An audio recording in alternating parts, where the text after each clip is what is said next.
Good morning, everybody, and you're all very welcome to this fourth webinar in the student webinar series that NALA is organising this year.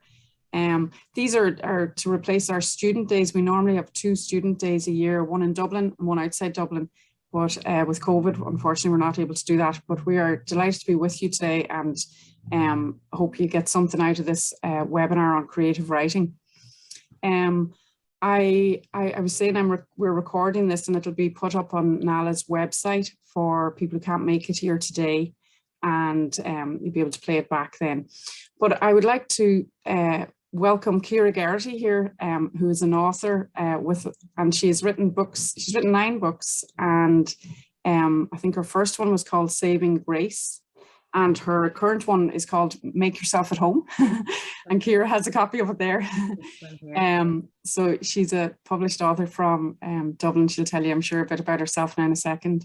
And we're thrilled to have her. She was one of the authors from the Voices book you may have seen there during the year. So there's 2 ways you can take part today. You can say hello in the chat, and thanks, Bernadette has said hello, and Leanne there. So hi, everybody. So you can put a note in the chat, or if you'd prefer, you can ask a question or give your reaction. At the bottom, there's reactions, and you can click on that and raise your hand and we'll come to you. I think without further ado, there's one other thing. If there's any, I do think there are some groups joining us, and if you're there in a group, I see James O'Kelly. Hi, James. Hi. How are you? Good to see you. Hello, everybody there. So you might let us know what part of the country you're in, and maybe who the group is, if you can, in the chat there, or you can let us know afterwards as well if it's easier. Okay. But yeah. So I'm just delighted to welcome Ciara, and she's going to share her tips about creative writing. So welcome, Ciara, and I'll pass over to you. Thank you. Thank you very much. Thanks so much for having me and for inviting me. And hello, everybody. It is lovely to see all your gorgeous faces.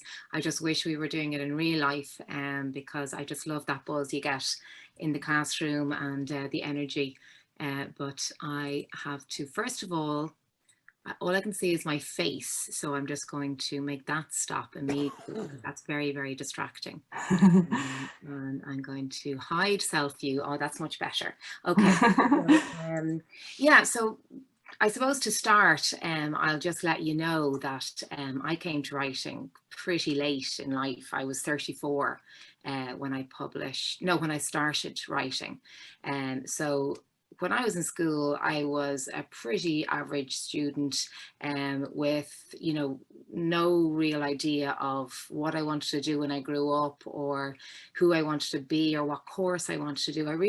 All I really wanted to do is travel and have adventures, and that was pretty much it. I didn't really want to go to 3rd level. So what I ended up doing to facilitate my traveling, I did a secretarial course, because back then there's no such thing as those nowadays.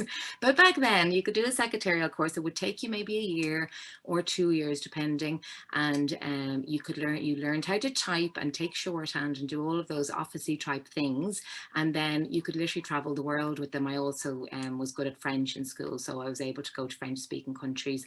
But I went to Paris and Geneva and Brussels. I was secretary there in various organizations, and then I ended up in Australia. So I was able to travel with my qualification. But and I went on like that. I came back to Dublin, I worked in banking, then I ended up in insurance. I always think insurance is one of those places that people kind of end up in if they don't, like me, know what they want to do when they grow up.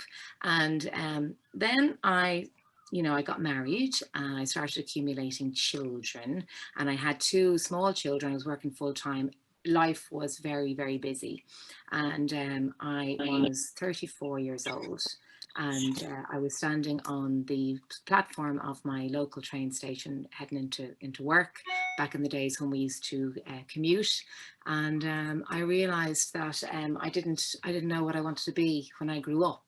And you know, the fact that I was already grown up seemed to be, you know, a bit of a problem.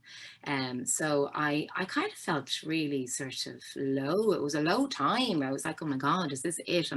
Is this what I'm going to do for the rest of my life? I'm going to work in a job that I don't really love or anything, I'm not passionate about, or I don't, you know, I'm just, you know, beyond this sort of in this rat race on this hamster wheel.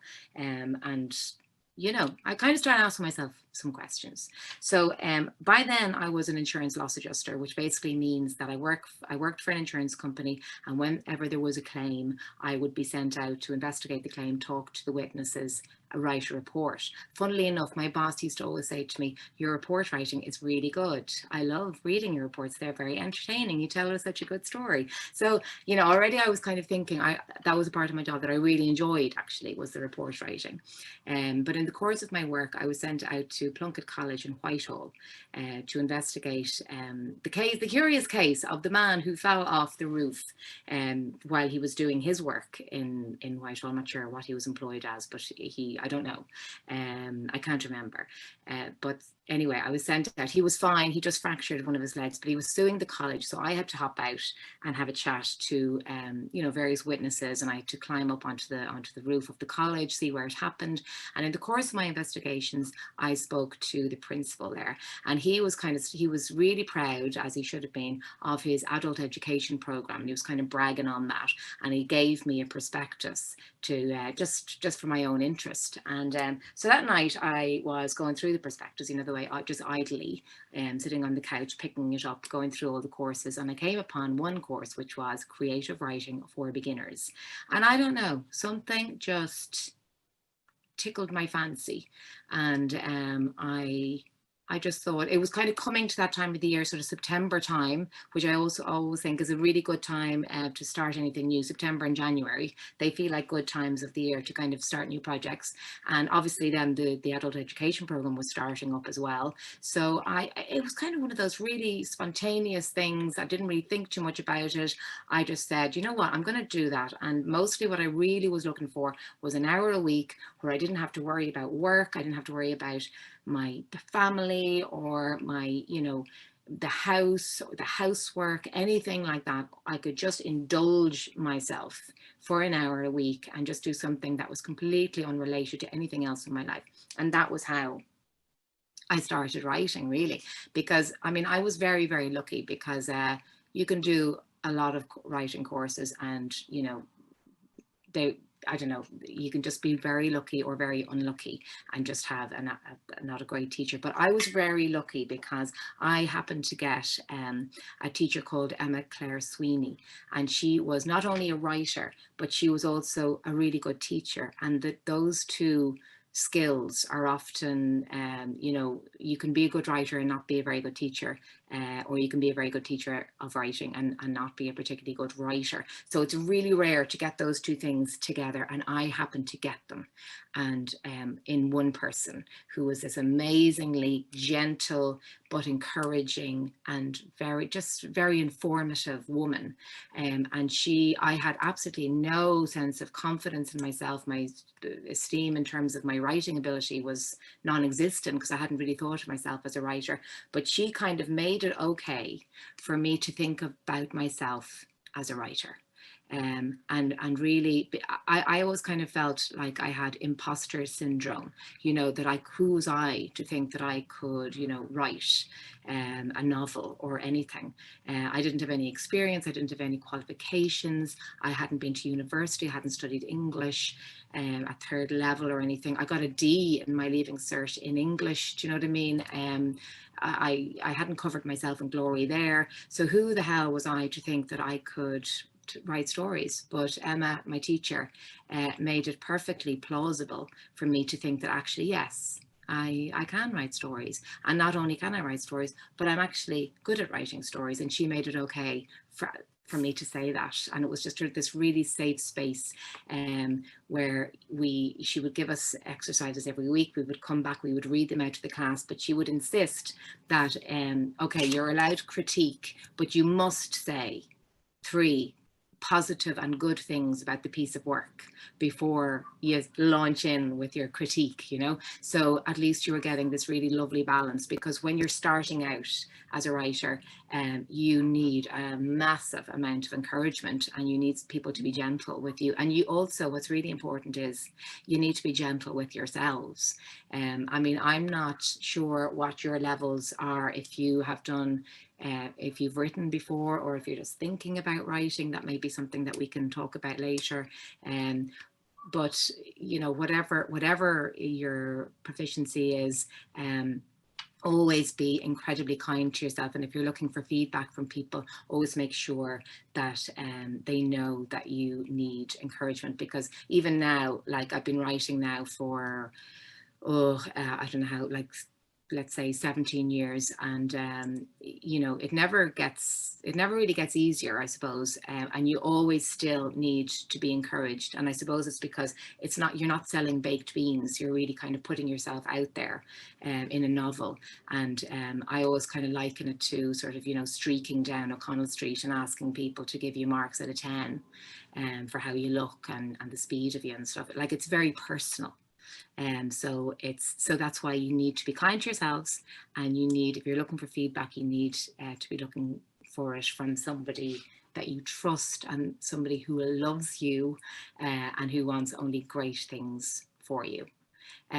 So look, I am going to crack on into the workshop, but what I wanted to say was, if you, and I see there's a few comments there in the chat. Yeah, okay. But if you have a question, you can put up your hand. Margaret will let me know, because I'm not sure if I can see your hand. Yeah, I'll let you know. Okay, great. Or if there's any questions in the chat, Margaret, you bring them to my attention, because I actually think what questions one of you will have, whatever questions one of you might have, will be informative for everybody, you know what I mean? So I think that's a really useful way of going about it. So I hope that works for everybody. So I suppose the first thing, the first question that you need to ask yourselves is, why do you want to write? There's absolutely no right or wrong answer in that, but it's kind of useful to know what it is that you're hoping to achieve from writing. It could be you want to write a journal, you want to keep a diary. It could just be you know, it's a way of keeping in touch with your inner self, because I always think writing comes from your subconscious. So writing things down often helps you see things in a slightly different light, and helps you work out what it is you're actually thinking and feeling. So just from a purely personal point of view, I think writing is one of those things that is incredibly you know, it makes you feel, it kind of helps you work things out in your head. And so I think it's very useful like that. Also, when you write, I love writing longhand. I don't write my novels longhand. I write them in my laptop now, because, as I said, I did a secretarial course, so I am incredibly fast. I'm a very fast typist. So I can actually outrun my inner critic, because I find that very useful, because I have an inner critic, as we all do, and his voice is very loud and brash and harsh, and I don't like him at all, actually. He's very mean. But I find I can type faster than almost I can think. So typing for me works very well in this area, because I can outrun my inner critic. So I do recommend that if you type at all, that's handy. Or you can just write really fast. The thing I love about writing is that you really don't need very much to do it. All you actually need is a pen and a notebook. I'm a big fan of buying pretty notebooks, and this is the very first writing notebook I ever bought. I bought it down in Tremor on my holidays one year, back probably when I was 34, and I was thinking about writing, and it filled me with dread, obviously, because there's nothing worse than the blank page as well, and that can be a bit intimidating. But it also, if it's a pretty notebook, if you're like me, it's you know, it's very enticing to open. And if you buy yourself, I'm a big fan also of buying myself nice pens as well to write with, like felt pens I'm a fan of. And really, that's kind of all you need: a pen, a piece of paper, and not even an ability to write, but a desire, a deep desire to write. You have to really, really want it, because it takes a lot of stamina. You're going to be, you know, you need a comfortable chair as well, because you are going to be sitting in that chair for a hell of a long time. It takes time, you know, and you have to be really single-minded, and you have to be stubborn as hell, and then you have to be incredibly resilient, and because you'll get a lot of rejection. You have to, which is not nice. Even at this stage in my career, I get rejections, and it's hard. It's really, really hard to listen to that. But I mean, you just pick yourself up, dust yourself off, and continue on, because there's actually nothing else to be done with it. Do you know what I mean? So why do you want to write? You have to give yourself permission to be a writer. My teacher said, my very first teacher, Emma, said, you are a writer when you write. That's it. It's nothing to do with getting published, finishing a piece of work, anything like that. When you sit down at a desk and you put words down on a piece of paper or on your computer, you're a writer.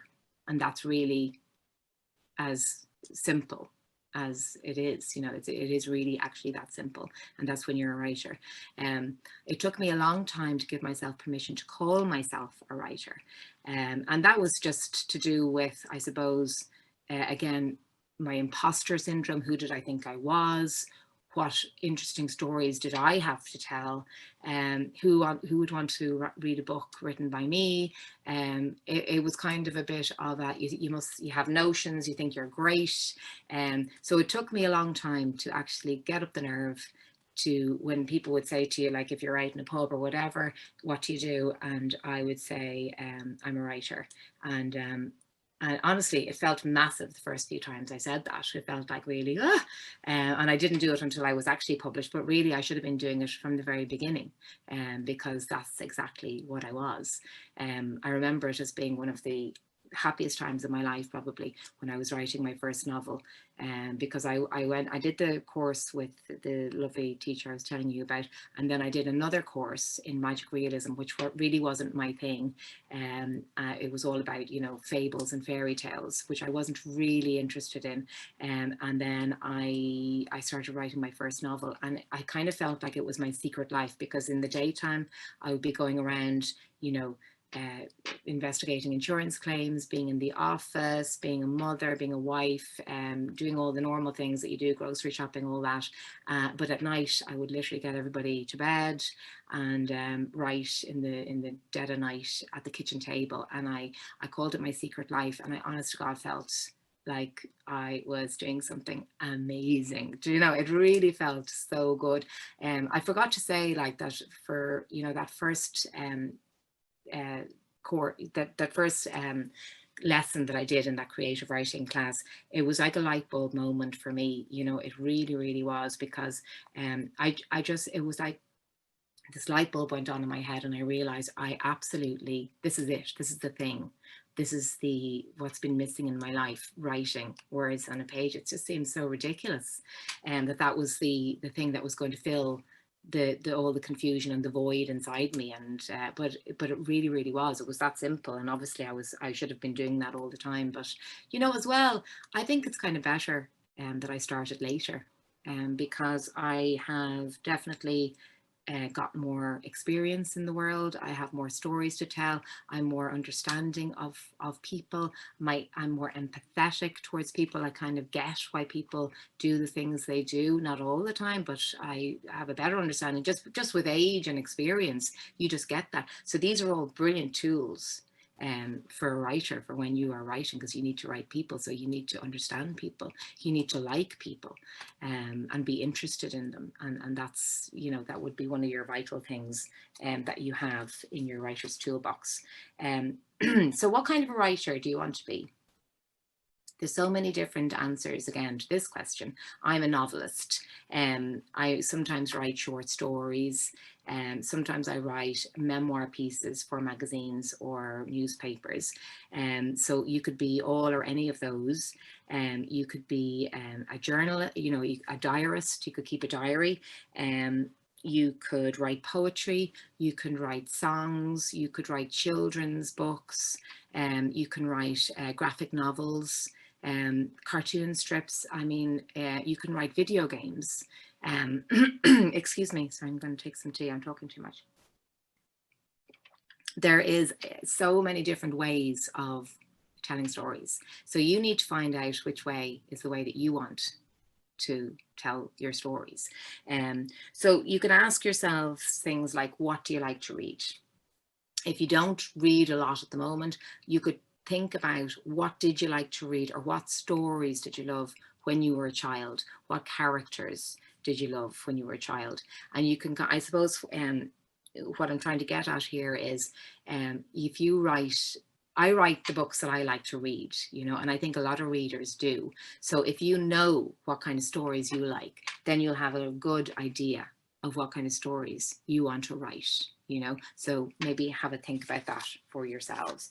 Like when you're in the library, and if anyone is not a member of a library, please join one today. If you do nothing else in your whole life, that's just a brilliant thing to do. Everything is free. It could not be easier. Library staff, they're much nicer than they used to be. They don't tell you to shush. You're allowed to bring your kids in if you want to. And also, as well as just borrowing books, you can borrow so many different things. You can borrow paintings, you can borrow music, you can borrow audio books if you don't particularly like reading books on a page, you know. And also they have loads of events, and they'll have book clubs. For example, if you want to join a book club, they might have writers groups as well, which is another thing I'm going to talk about later, which is a great thing to do if you are writing and you need some support. That's a brilliant thing to do. So go, if you're not already a member of your library, go and join it. But the reason I was saying that is just trying to think about what sort of books that you like. So what books entice you to pick them up off the shelf? You know, is it their cover? Is it the title? Is it the author? Are you already familiar with what kind of work that particular author does? Is it the blurb, which is kind of the bit at the back of the book that tells you what's going to happen, you know? So have a think about that, and you know, and go to your library this afternoon and just have a browse around. If nothing else, it's one of the most relaxing things you can do anyway.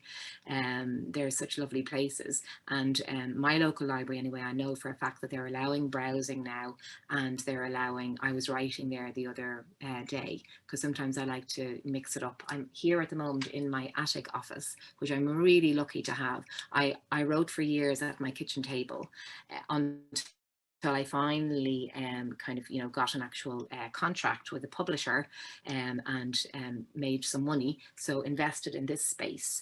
And I think you don't actually need your own particular office space to write. You absolutely don't, because I often write in cafes, I write on trains, I write in my local library, as I was telling you. So but I am a mother of 3 children, and and there's one husband downstairs in his office, and then there's a dog who's very noisy. So I'm incredibly lucky that I have this space up here. It's a small little space, but it's perfect for me. And then there's a door at the bottom of the stairs that I can not only close but lock. And I think if you live in a house with people, that's just such a pleasant thing to be able to do. So that is nice. But again, you can actually write anywhere at all. As I say, pen, piece of paper, a comfy seat, and off you go.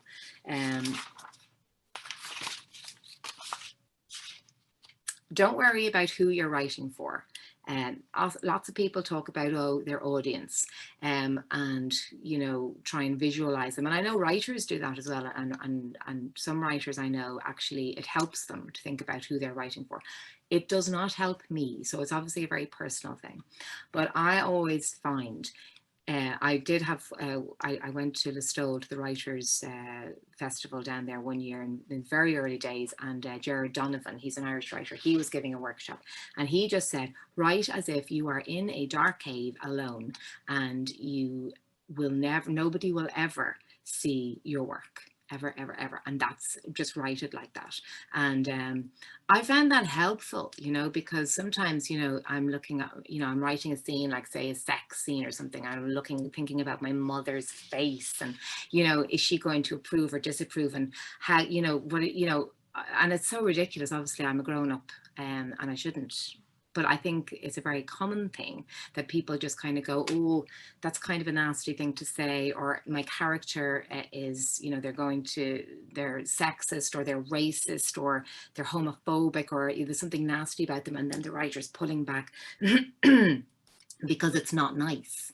But you have to be absolutely true to your characters, and you have to allow them to do the things that they're supposed to do, or they are built to do, you know. So write as if nobody's ever going to see your work. I find it very comforting, you know, and you only have to, you know, to face the world after you finish writing your novel. And the most important thing is, or whatever it is you are writing, the most important thing is that you actually do finish what you're writing.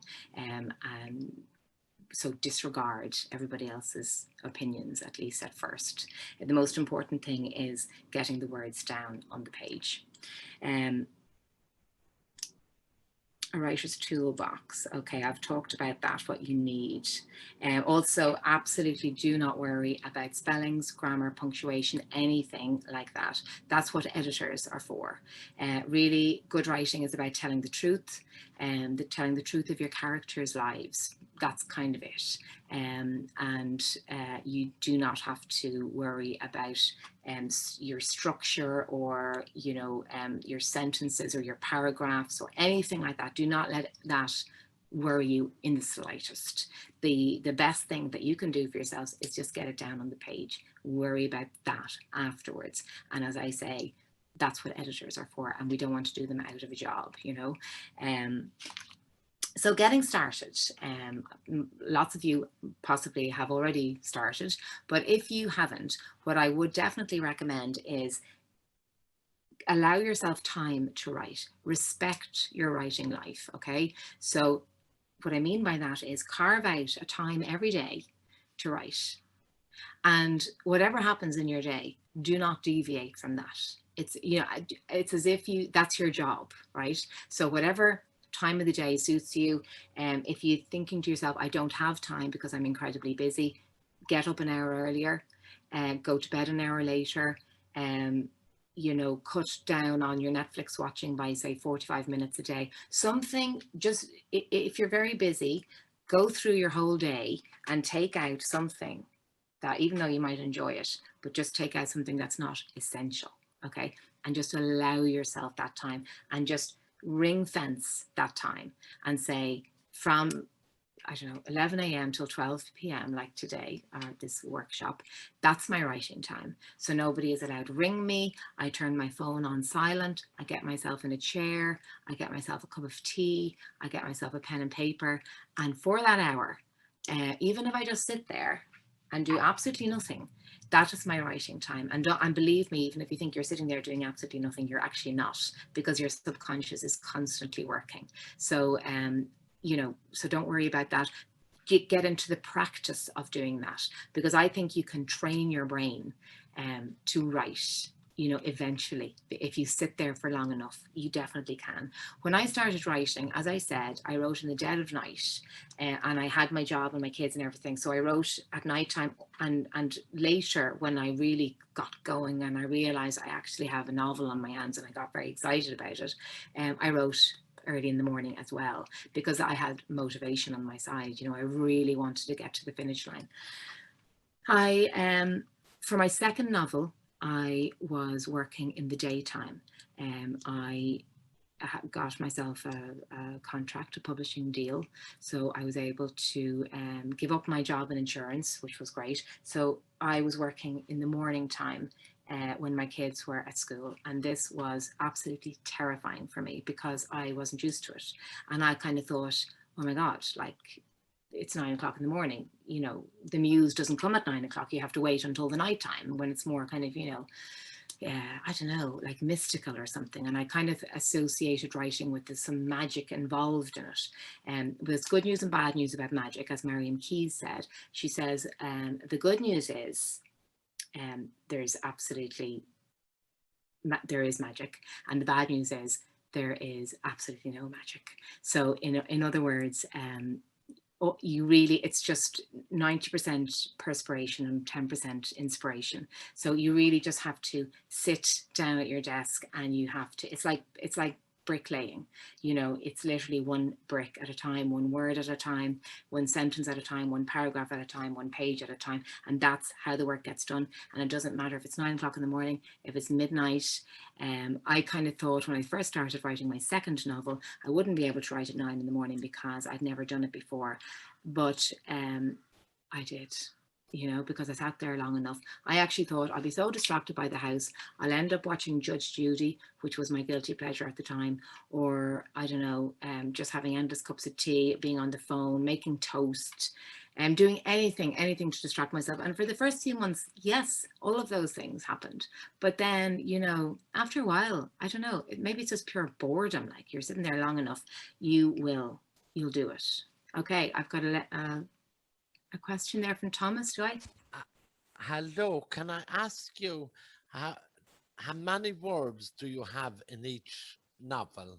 Oh, Is there a limit of time or a limit of words that you can write a book? yeah, I mean, really, that completely depends. And thanks for your question, Thomas. That completely depends from novel to novel. The longest novel I wrote was 150,000 words, which was a lot. Now, if you're talking about a Maeve Binchy novel, which I have one here, Light a Penny Candle, which was her first novel, and as you can see, it's very well worn. I don't know if you can see that the front cover is missing, but that is, oh my dear Lord, it's nearly 600 pages. And then you get some novels that are 50,000 words. They would be more kind of literary novels, say 50 to 70,000 words. They'd be much, much shorter, like, say, for example, the likes of Kevin Barry's Night Boat to Tangier, which I highly recommend. But that's much, much shorter, just over 200 pages. So as I said, my longest novel was 150,000 words. One of the reviews said that this novel could have used a good editing. Which I said, I sent that review to my editor and I said, that's on you. So really it was too long. My shortest novel was probably 100,000 words. For me, it actually says in my contract that my novel must be at least 80,000 words. Okay. Can I actually ask you if it's a life story that we'll say it's your personal life story you're writing, how many words would you be expecting actually to get in there if you're going to write a book? Yeah. And Thomas, I don't write my life story because I'm a fiction writer, right? But are you thinking about writing your life story? I've started a life story. Brilliant. But the point of the fact is, with the last 2 years, with the way this year and a half actually has gone, by the time it gets to March, actually, it will be 2 years. Yeah.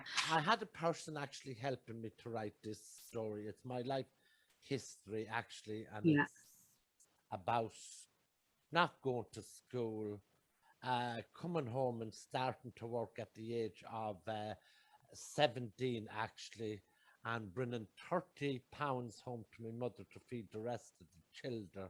Yeah. That's the type of a story, actually, it is. Yeah.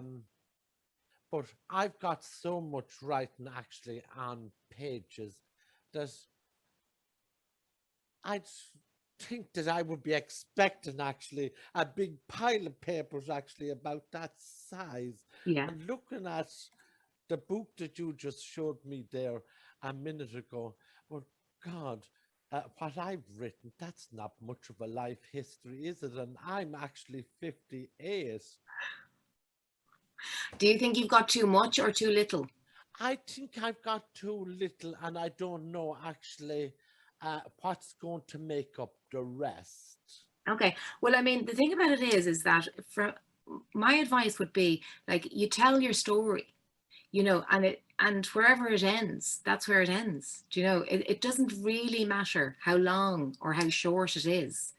What matters is it's a story and it's on the page. Do you know what I mean? So I really would not worry about that at all. You know, I'd say, it sounds like you've got it in actual, have you handwritten on pages, physical pages? I've got actually it's typed actually in physical pages, I had a great teacher because I'm not actually, I'm only level 3, so I Okay. am. So an awful lot of the words that I would have been thinking, account of me being dyslexia, it would have been actually very hard to pronounce the proper word. And that's where the teacher actually came in while Yeah. I was writing it.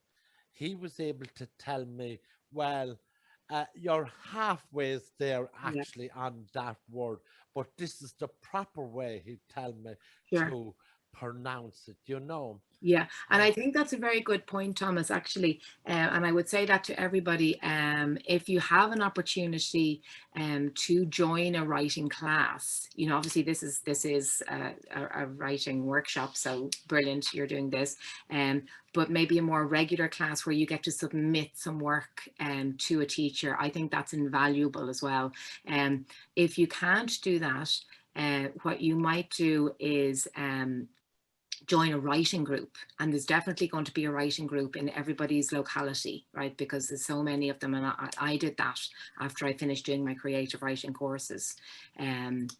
Actually what happened to us was the course, we finished the course, and then but we were enjoying it so much that we all decided to meet once a month in a local pub, so that it was that kind of informal. But do join if you've got work that if you've got stuff that you're working on. It's really, I find it really helpful to meet up with like-minded people, so other people that are writing their stories once a week or once a month or whatever it is. And it also gives you a sort of a deadline and a motivation, because you have to produce work for the meeting, and then you get some feedback from people who are all in the same boat as you. So obviously the feedback is going to be positive and constructive, which is really, really, really important. I found that really helpful when I was getting started. What do I want to talk to you about? You'd Yeah, want to be so able to get a group though that you would actually enjoy, do you know? There'd be no point in being with people if you weren't actually enjoying it, I don't think. sorry, I'm just turning you up there. Can't hear you. That sounds like a good idea, Thomas. I suppose you'd check out that they're nice people. Usually people are quite nice, I suppose, and you'd have to check them out, see if they're nice. And I find writers are usually lovely people, because we we're great. Writers are often lovely because they're very empathetic, because you have to be empathetic to write about people, because you have to kind of understand them. So I do find when there's a meeting of writers, they're often lovely. And also because, you know, we're hoping that, you know, we're looking for some critique on our work as well. So it's kind of a two-way thing, you know.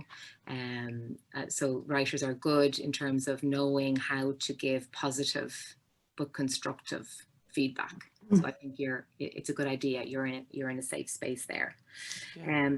So look, if you're wondering what you're going to write, and you're wondering where do writers get ideas from, basically what I would say to that is, you know, you get ideas from absolutely anywhere and everywhere. Like one of the books I wrote, Finding Mr. Flood, the idea for that novel came from, I was listening to the Jerry Ryan show, that's how long ago it was, on the radio, and a woman rang in and she was distraught. She was saying that her husband, he was a lorry driver, and he came home and he parked up. He slowed down in front of their house, had a conversation with her. He said he was going off to park the lorry wherever he parked it up the road. She went in to get the dinner out, and he drove up the road, and he never came back, and she never saw him again. And she had no idea what happened to him. And that, like, I actually didn't write that story until years later, maybe 10 years later. But obviously that little anecdote, and it wasn't actually an anecdote, it was somebody's real, you know, trauma, but it snagged somewhere in my subconscious. So when I was kind of reaching around for a story to write, that came up at that particular time. I think Finding Mr. Flood is my maybe my third or fourth book. So that's where that idea came from. So you just need to be open to ideas. I would advise everybody to bring out your pen and your notebook with you, at all times. Keep it on your person so that if things occur to you, you can jot them down, you know, so that you don't forget them. And just be open to stories. Stories are everywhere. They really, really are, you know, and just be prepared. Observe people, you know, sit in a cafe, people watch, eavesdrop on people's conversations. Maeve Bin, she did that all the time. She highly recommended it, and it worked really, really well for her in her writing. You can see how interested Maeve was in people. Be interested in people, listen to people's stories, ask people questions. One exercise I want you to do to take away from this is bring yourself on a writer's date as often as you can. I would recommend once a week if you can manage it. If not, once a fortnight, once a month, whatever you can manage, but do try and bring yourself on a writer's date. So what I mean by that is, so off you go with your pen and paper. Go somewhere you haven't been before. Get on a bus you haven't been on before. Get on a train you haven't been on before. Even if you don't know where the destination is, go to the end of the stop. Get on the Lewis. Go to a cafe you haven't been to before. Down a street you haven't visited before. And just sit and be and walk around the area and see what's happening, see what's buzzing. What are people talking about? You know, or go to an art gallery but really look at the paintings, be inspired by the stories in the paintings, what stories the artist is telling. I find that's a great way if you're stuck and looking for material, looking for a story.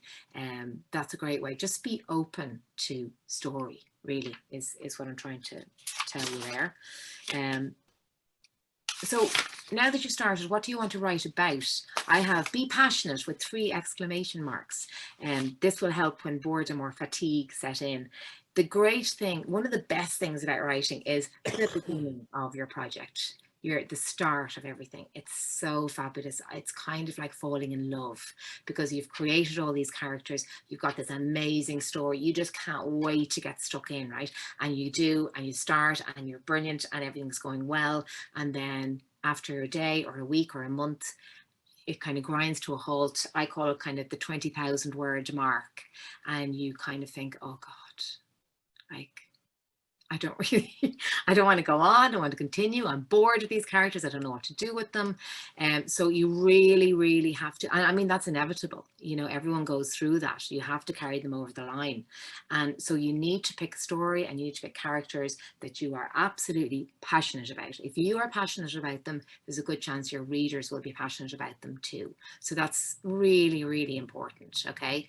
Don't pick a story because you think it's the right thing to do or the right thing to talk about, the right topic, because it's on trend at the moment. Because by the time you get it finished and by the time you get it published or out there, it won't be on trend anymore. So there's absolutely no point in that, right? Pick something that you adore, that you're passionate about, that you're interested in, you know, that will keep you going. It'll keep you in the seat. And that's really the main thing in writing. It's stamina. It's keeping you in the seat. It's one word at a time. Get your words down on the page. That's your goal. Okay. So make sure that it's something that you adore. Okay. I cannot stress that enough. I've talked about that. Yeah. Yeah. Sorry, I'm just looking at my notes here. I've talked about motivation to keep going, and I've quoted there from one of my favorite all-time writing manuals, which I also highly recommend that you read all the books that you can get your hands on about writing.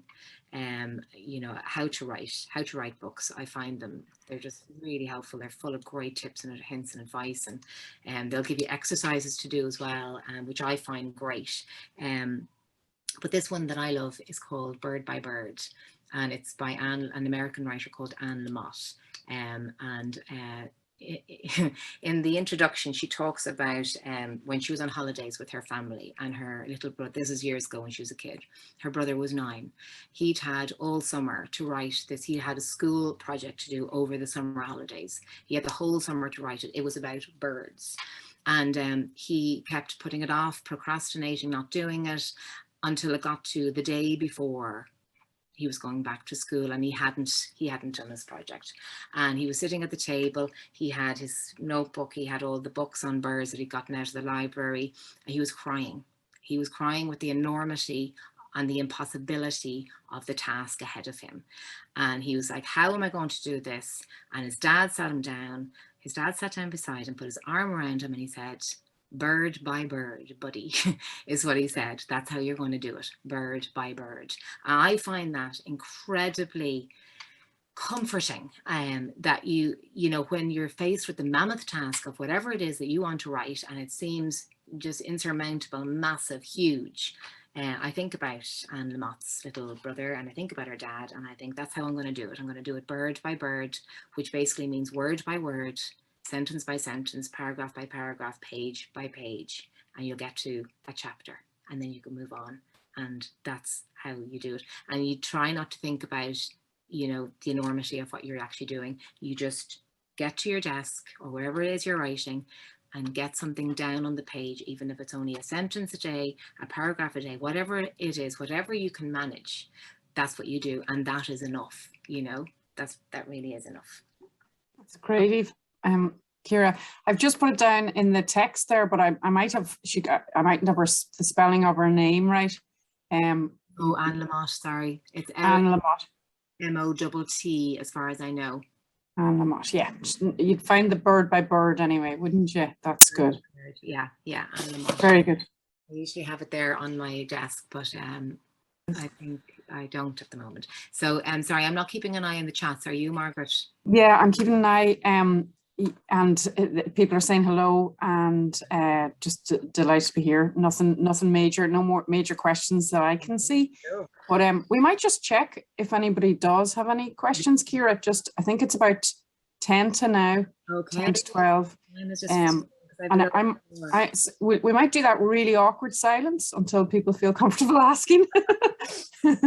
So I'm going to go mute for a minute. But if anybody does want to ask a question, maybe if I unmute everybody, I think I can do that. Just one second. Or Ciara, is there anything, do you want to keep going there for a second? I can totally keep going. Will we do 1 minute just as a check-in, just to see if anybody has just 1.5 minute there. And don't worry, there's no such thing as a stupid question or anything. And to be honest, I would be the person in the group who would not be asking questions, because I'd feel I'm not great at that. But I encourage you to ask me anything at all. I may not know the answer, but I don't mind whatever question you have. Spit it out if you want to, but you don't have to. But you're very welcome to, or put it in the chat if you want. I think what I'll do is I'll continue on talking.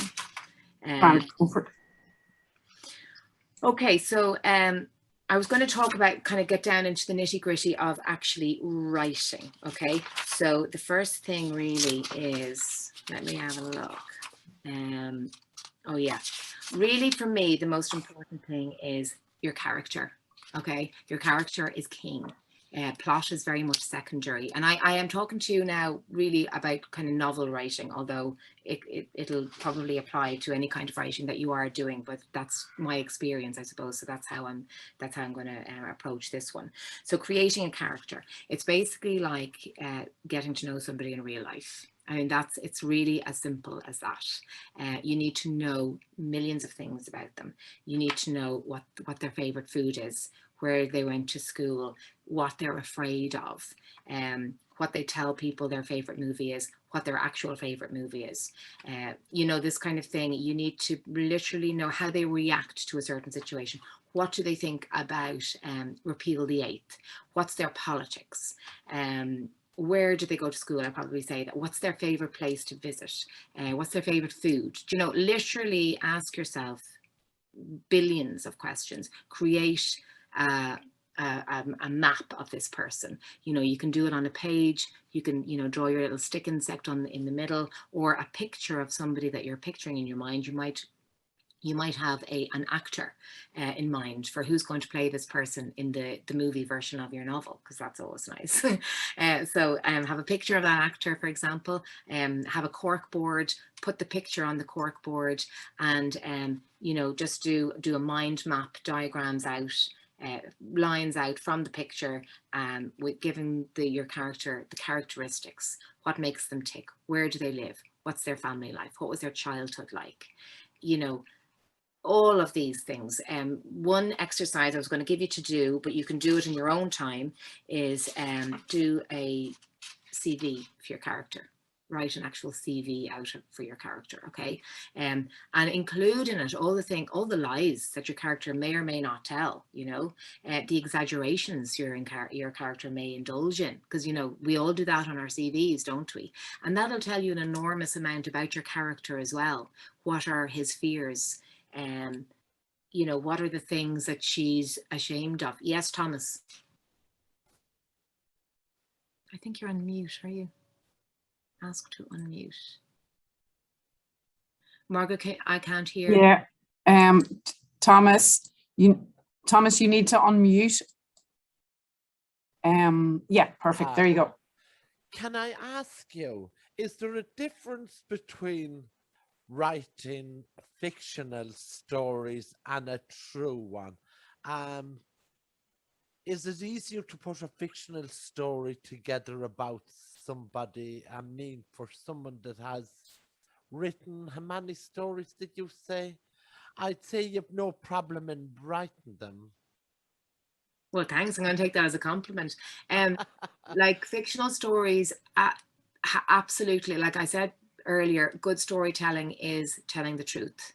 So even if it's fiction, it's all made up, but you have to be absolutely true to your characters, and you have to tell the truth of your characters' lives. You can't indulge in anything else. You really, really can't. So in that way, memoir writing and fiction writing is kind of similar, I suppose.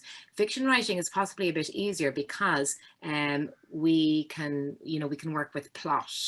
We can make up plot. So with memoir writing, I suppose the plot is already in place because it is what happened.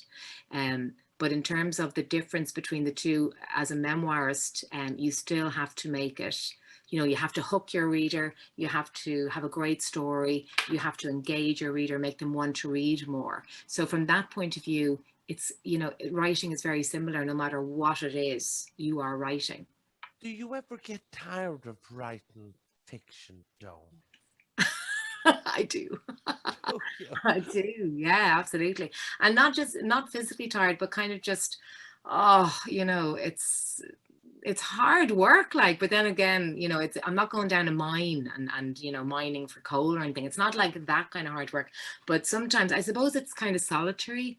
And also, you know, so much of how I see myself and my self-esteem is wrapped up in my work, which is probably not great. Because then if the work is going well, I'm going well. But if the work's not going well, then it kind of tends to have a real impact on my mental health and my emotional health, which isn't great, you know, because it's not the kind of work that you can just go 9 to 5 and then, you know, leave it behind you and carry on with the rest of your life. It kind of is the kind of work that you bring with you wherever you go, and that is sometimes exhausting. Yeah, because sometimes you just want to switch off and get your characters in your head to shut up, like, because, you know, you tell yourself these are only fictional, they're figments of my imagination, and yet they take up so much room in my head. But then, you know, I do think it's worth it when you get to the end and you write my two favorite words in the entire human race of words is the and end, and then the buzz you get from that and the sense of achievement that you get is just enormous. And I'm kind of like a bit like an addict, always chasing that high, and that's, for me, that's the high, and that's what makes it worthwhile. Yeah, well, I would love to have that high the way that you have about writing fictional stories. I don't know But how. I only have it very, very rarely, Thomas. I don't know how anyone does it. Mm. I do often say to Margaret, actually, in Nala, that woman actually must go home dreaming about the amount of work she does. Does she? I've often asked her, did she wake up with nightmares? And I'd say, people like yourself actually would wake up actually with stories in your head too. do you? Mhm. I see, thanks for that, Thomas. I see there's another lady who's unmuted there. Yeah, she's her hand up there. You're down as under my name, but you might tell us your name just to say hello, and then. Me, my name is Mary Kennedy. I just Welcome. want to ask Ciara, I want to ask Ciara a question. Who is your biggest inspiration in fiction or in writing? And who is your favorite writer or particular Irish writer? Yeah, I love Irish writers.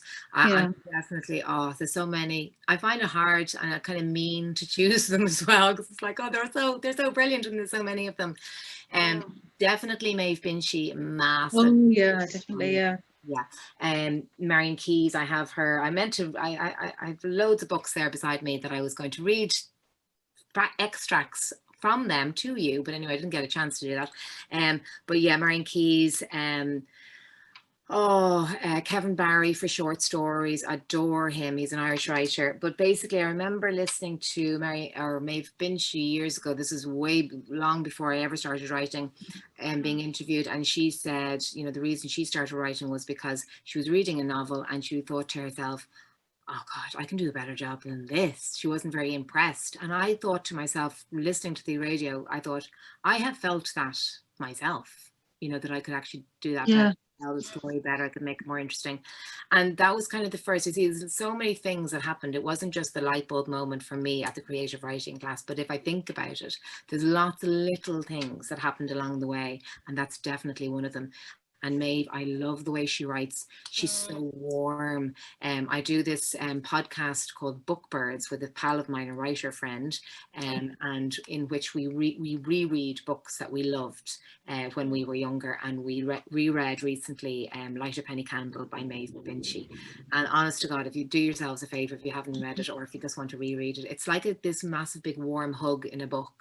You know, it'll just, and especially coming into the winter, it's perfect. Light the fire, get on your couch, get yourself a cup of hot chocolate and reread it. It's definitely been an inspiration for me. Yeah. Hanlon was an inspiration as well, because she was writing books about, you know, contemporary Dublin, about women that I actually recognized in a way that I really kind of hadn't seen that in fiction before. I didn't realize that you could write about Dublin women and people would be interested, you know. And Patricia's, I think her first book came out in 1990, so that was a bit of a revelation to me. It was called City Girl, and it was about 3 young women, and they were all in their 20s, living in Dublin. So that really, I was that age, and I was, you know, living in Dublin at the time. So I found that incredibly powerful, you know, when you see yourself in pages of a book. That's it's kind of like a boom moment, you know. You're like, oh my God, this is amazing, someone's writing about my life. And I felt that Patricia Scanlon was doing that, so she's a huge inspiration to me as well. Right, Ciara, there's another question. Thanks very much. There's another question is pun writing, it's a bit different now again, but is pun writing, advertising, slogan, humor, etc. hard to break into? So that's from Edwina in Fermoy. Edwina, oh my God, that sounds really great. If you break into that, let me know how you do it, because that does sound brilliant. I honest to God don't know the answer to that question. And I meant to preface this entire workshop by saying, really, I don't have any qualifications for teaching. The only qualifications I have is my work, is the fact that I actually am a writer by trade. So Edwina, I'm sorry, I don't know, but that really does sound great. Off the top of my head, I can't think of. Well, Ciara, it's very good to know what you don't know. That's if we all knew a bit more about what we don't know, we'd be doing well. But keep on doing that. And I love humor in writing. I would use humor a lot in my own writing. I find it's a fantastic tool if you can use it. It really helps telling the story. So the best of luck with all of that. You know, I would maybe contact advertising agencies for starters. And I think one of the things that Margaret mentioned was writing for ads, was it? Yes, yeah, writing for ads, yeah, adverts, yeah. So that's all I can think of at the moment. Yeah. Somebody else asking there?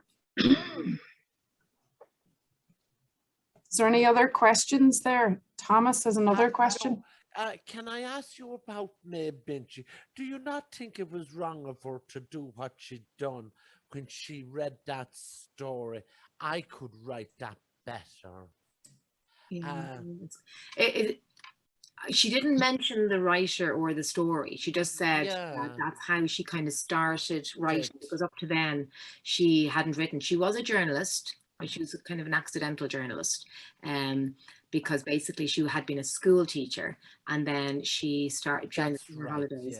She started going traveling and writing home, telling her parents all about her travels, and her parents thought that her writing was so engaging and interesting and great. They sent it off to the Irish Times, and then the Irish Times offered her a job as a journalist. So she was sort of an accidental journalist, and then she only started writing, you know, she kind of just to see if she could, and what she was saying in that interview was that she was reading books, and that she kind of thought to herself, I could write a better book than that. But she didn't mention, I didn't think it was mean because she didn't mention the writer or the book. You know, it was kind of a general comment. You're right. And really, whatever helps to get you writing, you know, all's fair in love and writing. Ciara, I think you've given a magnificent tour there and covered an awful lot of like from why do you want to write and what kind of writer do you want to be. I like the idea of the dark caves, you know, being in a dark cave. In NALA, we're always saying, think of the audience, but it's for plain English, you know, so that people understand, like public information. It's quite a different topic to writing a book. And I think you made your point very well about, you know, writing and also the brick by brick or the bird by bird, you know, that you have to get the word down and the sentence and that to keep doing it, you know. And there was a lot of other stuff. Even if you sit down and it might be that you're to give yourself the time, and then that even if you're sitting, it might be that you might actually get anything down that time, but it's not. You know, later on it's kind of you know, you're thinking and it'll come later on. So I thought that was very encouraging. Yeah, and also the idea of going to maybe a writing class, you know, and if you could get a teacher that would look over your stuff, that'd be great. Or maybe if not that even a writing class where you're with, as Thomas said, nice people, you know, that they'd be nice, you know, but that could be helpful too. And also the writer's date, that's a great idea, you know, so I think you've and the idea of stamina. So I think you've covered a plenty of stuff, and I just want to thank you very much on behalf of NALA and everybody who's here for sharing your experience. And I can't wait to read your latest novel, so I'll be looking forward to that myself. And thank you very much for joining us. Thank you to my colleague Aoife, who's helping out today as well. Thank you. And to everybody who's joined us. Lovely to see you all, and to see some people coming in a group as well. Thank you very much.